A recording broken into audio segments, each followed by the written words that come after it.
Friends எல்லாருக்கும் வணக்கம். இந்த வீடியோவில் நம்ம எதை பற்றி பார்க்க போகிறோம் அப்படின்னா, கிராம உதவியாளருக்கான நேர்காணல், அதாவது நேற்று நடந்த கிராம உதவியாளருக்கான நேர்காணலில் என்னென்ன கேள்விகள்லாம் கேட்கப்பட்டது, என்னென்ன விஷயங்கள்லாம் பண்ணியிருந்தாங்க அப்படின்றத நம்மளுடைய சப்ஸ்கிரைபர் பார்த்திங்க அப்படின்னா நம்மளுக்கு ஷேர் பண்ணியிருக்காங்க. அதுதான் உங்களுக்கு நான் இன்றைக்கி டீட்டெயில்ஸாக சொல்ல போகிறேன். அவங்களுக்கு எக்ஸாம் என்ன மாதிரி எக்ஸாம் இருந்தது, என்னெல்லாம் கொண்டு போனாங்க, என்னெல்லாம் அவங்க கேட்டாங்க, அதற்கப்புறமா அங்கே எக்ஸாம் ரிட்டனில் என்னென்ன கேள்விகள்லாம் கேட்டாங்க அப்படின்றதையுமே நான் உங்களுக்கு ஷேர் பண்ணுறேன். நம்மளுடைய சேனலை நீங்கள் ஃபஸ்ட் டைம் பார்க்குறீங்க அப்படின்னா மறக்காமல் சப்ஸ்கிரைப் பண்ணிட்டு பாருங்கள். நீங்கள் யாராவது இன்டர்வியூ அட்டன் பண்ணீங்க, அதாவது இந்த நேர்காணலுக்கு நீங்கள் போயிருந்தீங்க அப்படின்னா உங்களுடைய எக்ஸ்பீரியன்ஸையும் பார்த்தீங்க அப்படின்னா கமெண்டில் ஷேர் பண்ணுங்கள். இனிமேல் போகிறவங்களுக்கு அது ஹெல்ப்ஃபுல்லாக இருக்கும். இப்போ நம்ம வீடியோக்குள்ளே போகலாம். இப்போ பார்த்தீங்க அப்படின்னா தமிழ்நாடு முதலும் கிராம உதவியாளருக்கான நேர்காணல் நடந்துகிட்ருக்கு.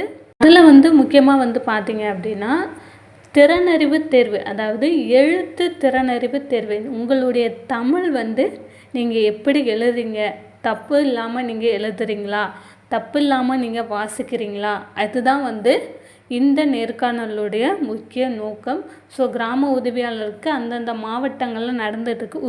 ஒரு 2-3 மாவட்டங்களில் நடந்திருக்கு. அதையுமே நம்ம சப்ஸ்கிரைபர் நமக்கு ஷேர் பண்ணியிருக்காங்க. ஃபஸ்ட்டு பார்த்திங்க அப்படின்னா கோயம்புத்தூர் மாவட்டம் பொள்ளாச்சி தாலுகாவில் இன்றைக்கி, அதாவது நேற்று பார்த்திங்க அப்படின்னா இந்த எக்ஸாம் முடிஞ்சிருக்கு. அவங்களுக்கு பார்த்திங்க அப்படின்னா ஒரு டாபிக், அதாவது ஒரு பேராகிராஃப் மாதிரி கொடுத்து அதை ரைட் பண்ணணும் அப்படின்றத சொல்லிடுறோம். அது பார்த்திங்க அப்படின்னா ஒருத்தங்க நமக்கு ஒரு டாப்பிக்கை ரீட் பண்ணிகிட்டே இருப்பாங்க. அவங்க சொல்ல நம்ம அதை கேட்டு நம்ம எழுதணும். எந்த அளவுக்கு நம்ம ஸ்பீடாக எழுதுகிறோம், அதே சமயம் எந்த அளவுக்கு நம்ம தப்பு இல்லாமல் எழுதுகிறோம், அதுக்கு தான் மெயினாக மார்க். இந்த எழுத்து திறனறிவு தேர்வு அப்படின்றதே நீங்கள் மற்ற இடங்களில் கொஸ்டின்ஸ் கேட்கலாம், வைக்கலாம், என்ன வேணால் செய்யலாம். ஆனால் இந்த மாதிரியான ஒரு விஷயம் பார்த்திங்க அப்படின்னா கண்டிப்பாக இருக்கும். ஏன்னு பார்த்திங்கன்னா ஒரு விஏஓவுக்கு அசிஸ்டண்ட்டாக இருக்காங்க. ஒரு விஏஓ ஏதாவது உங்ககிட்ட சொல்கிறாங்க அப்படின்னா அதை நீங்கள் வேகமாக எழுதுறதுக்கு உங்களுக்கு தெரிஞ்சிருக்கணும். அதனாலேயே பார்த்திங்க அப்படின்னா இந்த மாதிரியான ஒருத்தர் சொல்ல நம்ம அதை கேட்டு எழுதுறதுக்கான விஷயங்கள் எல்லா இன்டர்வியூலுமே பார்த்திங்க அப்படின்னா நடந்துட்டு வருது. அதே மாதிரி பார்த்திங்க அப்படின்னா நாங்கள் ஒரு 5 or 8 லைன் ரீட் பண்ண சொன்னாங்க. அதாவது ஒரு 5லேருந்து ஒரு 8 வரி வரை ரீட் பண்ண சொன்னாங்க ஒரு லைனாக. அதாவது ஒரு பேராகிராஃப் மாதிரி வேறு ஏதாவது ஒரு பேராகிராஃபை கொடுத்து இதை நீங்கள் வாசிங்க அப்படின்ற மாதிரி சொல்லியிருக்காங்க. இதுவுமே பார்த்திங்க அப்படின்னா ரொம்ப ரொம்ப முக்கியமான விஷயம். அப்புறம் டாக்குமெண்ட் வெரிஃபிகேஷன்ஸ் பண்ணாங்க. அதுக்கப்புறமா அக்டோபர் 7th எங்களுக்கு இன்டர்வியூ, அதாவது நேர்காணல். சைக்கிள் ஓட்ட தெரியுமா, அதற்கப்புறம் வேறு என்ன குவாலிஃபிகேஷன்ஸ்லாம் உங்களுக்கு இருக்குது அப்படின்றத செக் பண்ணுறதுக்கான சைக்கிள் ஒரு பைக் உங்களுக்கு என்ன ஓட்ட தெரியுதோ அதற்கான நேர்காணல் வைப்பாங்க அக்டோபர் 7th. ஸோ இந்த மாதிரி தான் பார்த்திங்க அப்படின்னா கோயம்புத்தூர் தாலுகாவில் நடந்தது. அதே மாதிரி விருதுநகர் மாவட்டத்துலேயுமே பார்த்திங்க அப்படின்னா அவங்களுக்கு கொடுத்துருந்த அந்த லெட்டரில் பார்த்திங்க அப்படின்னா சொல்வதை எழுதும் தேர்வு தமிழில் நடத்தப்படும் அப்படின்றத தான் குறிப்பிட்டிருந்தாங்க அப்படின்னு சொல்லியிருந்தாங்க. ஸோ அவங்களுக்குமே பார்த்திங்க அப்படின்னா அந்த மாதிரி தான் நடந்திருக்கு. அதோடு கூட வேறு என்னென்ன விஷயங்கள்லாம் நடந்திருக்கு அப்படின்னு பார்த்திங்க அப்படின்னா உங்களுடைய மாவட்டத்தோட சிறப்பு என்ன, உங்கள் மாவட்டத்தில் ஏதாவது ஒரு விஷயங்கள், ஒரு 2-3 விஷயங்களை நீங்கள் எழுதலாம். அதற்கப்புறமா பார்த்திங்க அப்படின்னா 2 மார்க்கில் என்ன கேள்வி கேட்டிருந்தாங்க அப்படின்னா கிராம உதவியாளரோட பணி என்ன அப்படின்ற மாதிரியான ஜென்ரலாக தான் கேட்குறாங்க. ஸோ நீங்கள் எதுவுமே ப்ரிப்பேர் பண்ணிவிட்டு தயவு செஞ்சு போகாதீங்க.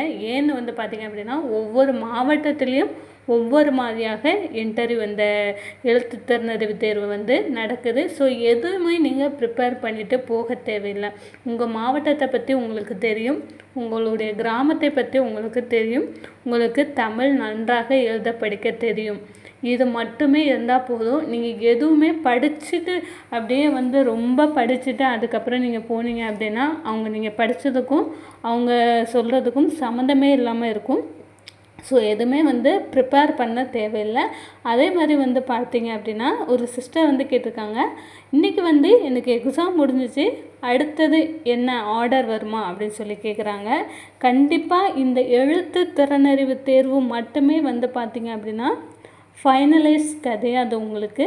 ஸோ இதுக்கப்புறமா நமக்கு இன்டர்வியூ, அதாவது இன்டர்வியூன்னு சொல்கிறத விட எப்படி சொல்கிறதுனா நமக்கு ப்ராக்டிக்கல் எக்ஸாம் மாதிரி ஒன்று இருக்கும். அதாவது நமக்கு மெயினாக சைக்கிள் ஓட்ட தெரியுமா, பைக் ஓட்ட தெரியுமா, நம்மக்கிட்ட லைசன்ஸ் இருக்கா, எப்படி வந்து நம்ம ஓட்டுறோம் அப்படின்றத ஓட்டி காமிக்க சொல்லுவாங்க. ஸோ இதில் யாரெல்லாம் வந்து நல்ல மார்க் எடுக்கிறாங்களோ, ஹையஸ்ட் மார்க் எடுக்கிறாங்களோ அவங்கள வந்து அடுத்த ப்ராக்டிக்கலுக்காகவோ இன்டர்வியூக்காகவோ வந்து கூப்பிடுவாங்க. ஸோ இதுதான் வந்து நெக்ஸ்ட்டு நடக்க போகுது. அதாவது ஒன்ஸ் நீங்கள் வந்து இந்த நேர்முக தேர்வுக்கு போயிட்டு வந்துட்டீங்க அப்படின்னா நெக்ஸ்ட்டு வந்து பார்த்திங்க அப்படின்னா உங்களுக்கு அதுதான் வந்து நடக்கும். ஸோ நிறைய மாவட்டங்களில் வந்து பார்த்திங்க அப்படின்னா மேக்ஸிமம் வந்து இந்த எழுத்து தேர்வு தான் வந்து நடத்துகிறாங்க. ஸோ யாருமே வந்து ஐயோ இதை படிக்கணுமே அதை படிக்கணுமே அப்படின்ற அளவுக்கு நீங்கள் எதுவுமே வந்து படிச்சுட்டு போக தேவையில்லை. உங்கள் கிராமத்தை பற்றி உங்களுக்கு தெரியுமா, கிராம உதவியாளர் அப்படின்னா என்ன, அதற்கான வேலைகள் வந்து என்னென்ன வேலைகள் அப்படின்றத மட்டும் நீங்கள் தெரிஞ்சு வச்சுக்கிட்டா போதும்.